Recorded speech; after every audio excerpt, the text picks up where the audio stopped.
Alan, I guess we were nearly lucky that you were suspended this weekend, because we're all waiting on tenterhooks to see who's in and who's out. At least we knew, barring any unforeseen accident, that you were going to be fit enough. How are you looking forward to this game? It's the start of a new campaign, new hope. Yeah, I can't wait. Recent results and campaigns have been really disappointing from our perspective, and certainly under this manager, we want to get things rolling and get results as soon as possible. And what a way to do it! To go into these next few games now, try get some wins, or if not, don't be beat, and get some points on the board. Well, as I'm saying, it's almost like a casualty ward in a sense. You're waiting around to see who's going to come in, who's going to be there. It's hard to even focus already on who can even start on Wednesday. Yeah, it is. It's a tough one, and it's been that way since Stephen's come in. To be fair, he's been really unfortunate with players, whether that's injury, suspension, or predominantly we've been filled with COVID in the camp, and whether that's people actually getting it or close contact. It's really affected the squad, and he's had short numbers to select from on a few occasions. So hopefully for this campaign we can keep as many available as possible. We're still waiting on news from one or two, but fingers crossed that we'll have a good selection of players to choose from.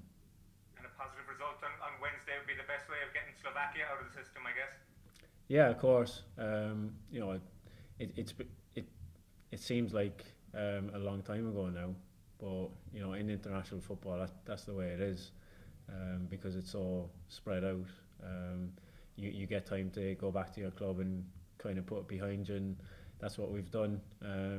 Certainly I have. I don't want to dwell on that for too long, and because you can't really change the past, you can only affect the future, and that's what we look to do. Best of luck to you. Thanks, Alan. Cheers, thanks. Okay, Guy Havard from Sky Sports, please. Hi Alan, hope you're doing well. How do you see the group, and how realistic is it to hope that Ireland can get out of it and get to the World Cup finals?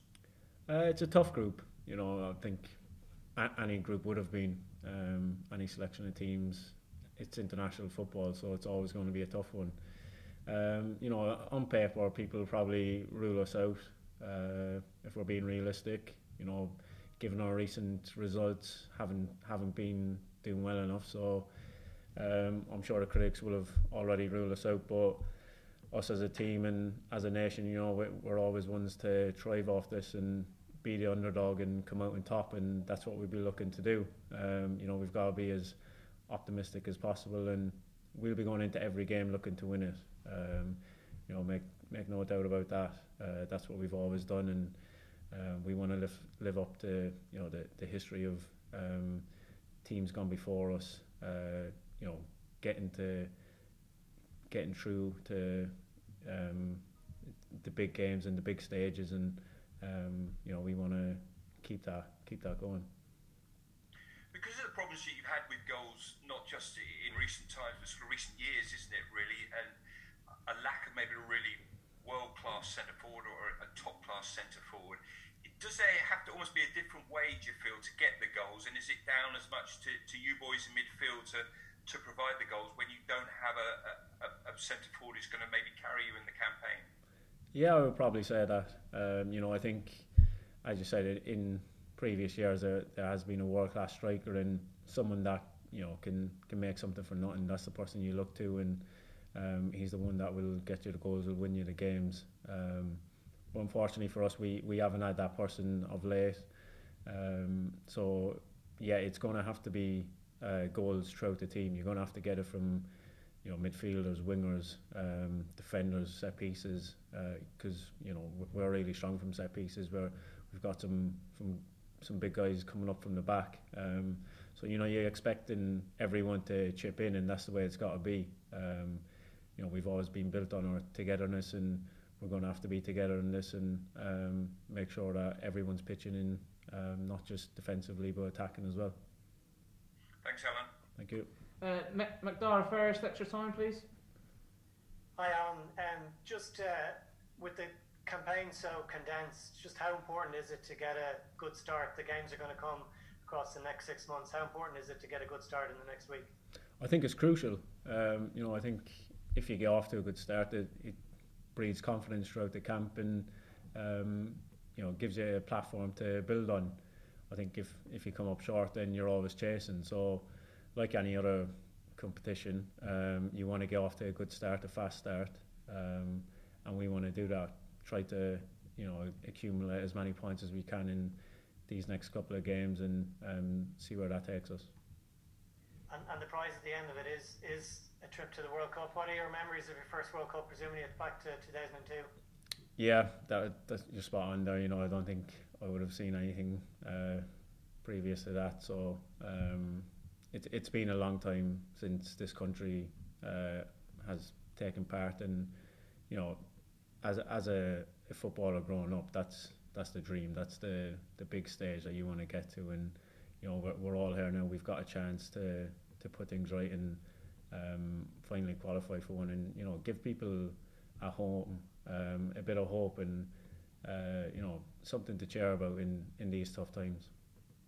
Thanks, Alan. Gavin Cooney from the 42, please. How are you, Alan? The Serbia manager says that he expects to beat Ireland. So, what's your reaction to hearing that? I'm unfazed by that. It doesn't bother me. We expect to beat Serbia. I've no problem with that. As a manager, you expect your team to go out and win. So, fair play to him for coming out and say it, because a lot of people, hide behind words and don't say what they're thinking. But I know our manager will be expecting the same from us, and we'll see how we go on the day. Yeah, I think you might have answered this question already with that answer, but given the poor run of results in the autumn and the lack of goals, is confidence an issue in the Irish camp, or is it are you still a pretty confident bunch? No, I wouldn't say so. I think we've got a lot of confidence lads within the group.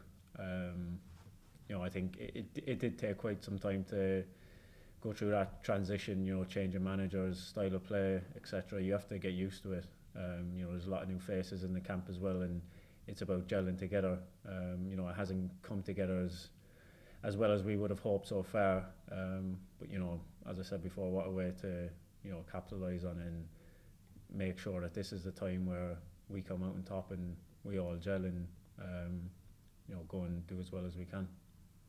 Thanks, Alan. Cheers. Okay, Damien Spellman from PA to end the live section. Hi, Alan. Alan, when you talk about the problem the manager had there and has had there, and on a similar thing to Gavin's second question there, does it prey on the mind of players when you're going through a run where you haven't picked up the wins you need? Yeah, of course. As a player, you're always affected by results, by your lack of goals, whether you're conceding goals. All these things play on your mind, and you want to fix them. And we're the only ones who can fix them. So it's up to us to find a solution, and we need to find it fast, because for a lot of people this could be a once in a lifetime opportunity, and I know myself that I want to take advantage in that, and I'll do everything I can to play my part. Thank you. And just on club level, I don't know whether you'd say before you came in, but Alex Neil has lost his job this afternoon. Just wondered what your reaction was to that. Yeah, I'm glad I knew before you said that, because I was pretty gutted earlier. He's been fantastic for me, for my career, and a lot of the lads at Preston as well. He's done a fantastic job, and ultimately us as players, we've let him down, because he's not the one going out onto the pitch, but he'll be the one taking the criticism at the end of it. So it's gotten for me, but I'm here in the camp now, and I need to put all my focus on that, and I'll worry about that when I get back to my club. Jason Malumbi joined Preston on loan in January. He's a player you would have worked with at international level, but training with him every day now and playing alongside him at club level, have you been impressed with him in the last couple of months? Yeah, I was really impressed with him. When I first seen him play, I think I played against him. I think sometime last year with Millwall, and then obviously got more of a taste of him within the Irish setup. But since he's come to Preston, he's been top class. His work rate, his ability on the ball, he's fantastic. And I think when you come on loan, it's a case of you either play every game or you're the one taken out if things are going against you. And unfortunately for him, things have been going against us big time, and we haven't been doing well enough, and it's probably affected him, and he's probably been unfairly taken out of the team at times, because as I said, he's been brilliant since he's come. And for yourself, you've captained the team a good bit over the last couple of seasons. Like that, those leadership qualities, is that something you're hoping to bring onto the international stage now in what's really a relatively inexperienced group at the minute? Yeah, I think I have to. It's a time for me to step up at international level, winning a camp and on a pitch. As you said, we have lost a lot of players of late, and we might be lacking a bit of experience within the squad. So it will be a chance for a few of us to kind of pitch in and maybe show our leadership skills within the group. Cheers, Alan Cowser from The Sun. Hey Alan, just looking, how do you rate how you've been doing for Ireland lately? Because I've looked at it, I think you've featured in 7 of the last games you've been available for, but since Stephen came in, I know COVID has stopped you being available far more often than you have been available.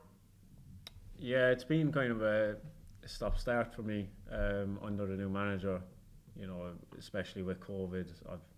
I've been involved in a close contact case and then obviously got it myself, so that doesn't really help. But in the games I have featured, I don't think I've done well enough. I don't think I've done anywhere near enough, to warrant the starts every time I come away. I think I need to do more, and that's at club level as well. That's where it starts. That's where you're obviously selected from, and when you come away, you want to do your best. And because it's such a short space of time in only a couple of games, people don't get to see the best of you if you're not 100% at it. And I'm looking to make sure I put down a marker this time round, because I've had a bit of a rest. I was obviously suspended for our last game, so I feel full of energy and ready to go, and I'll be looking to put things right from my own point of view. Yeah. What do you think that you have to improve on? Like, are you a perfectionist that you're saying that? I wouldn't say a perfectionist, but I would be my biggest critic. So, anything that someone might want to criticise me on, I'm already aware of it. If something happens in a game, I know I'll be going home and playing that over and looking to see what I can do better. So I wouldn't say I'm a perfectionist, because you're never going to get the perfect game in football.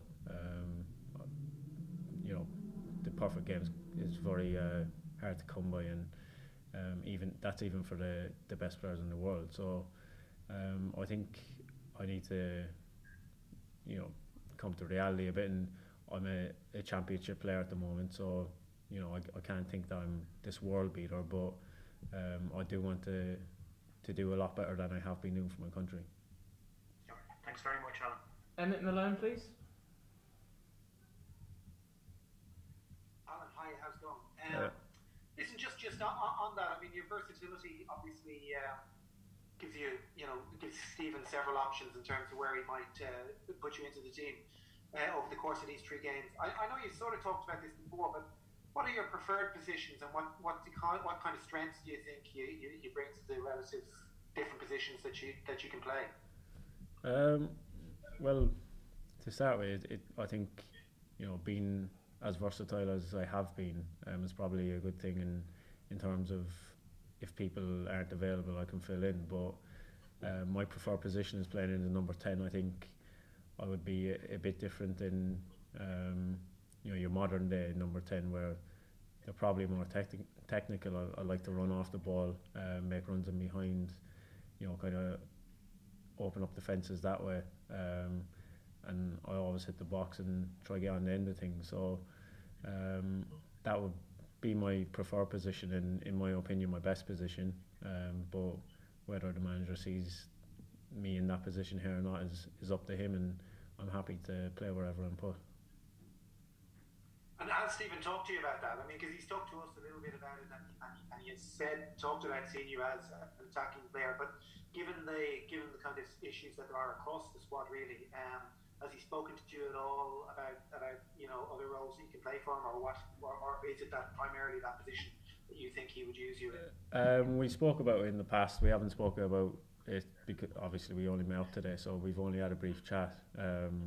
But in the past, yeah, he did speak to me about playing in that position, other positions, but unfortunately, it was a case of there was injuries, and obviously when I got the COVID cases, that didn't really help. It kind of disrupted things. So it's a tough one to judge because he didn't get a chance to see me there, and I didn't get much of a chance to play there. So it will be interesting to see what he thinks about that. Thanks very much, Alan. No worries. Philip Quinn, please. I was going to ask a question, I'm jumping there, Alan, asked about your favourite position. This might move on a little bit. What would be a good return for these two games coming up in the World Cup, Alan? In terms of results? Yeah, result points. In your own mind, what do you think would be a good return? If we're being realistic, I think if we get something from the Serbia game, and I think we have to win the following game. So you're looking at a minimum 4 points. No, that's the minimum we're willing to accept. Anything more than that would be obviously fantastic, but anything less than that, it's not the end of the world. But as I said before, you want to get off to a quick start and accumulate as many points as you can early doors. So I think that's where I see it. Thank you. And just one other one. Your club colleague Sean Maguire missed out. Do you think he's much to offer? I mean, you talk much about the Irish setup, and can you see Sean playing a role, getting back into the squad for this World Cup campaign? Yeah, I think he could have a big part to play.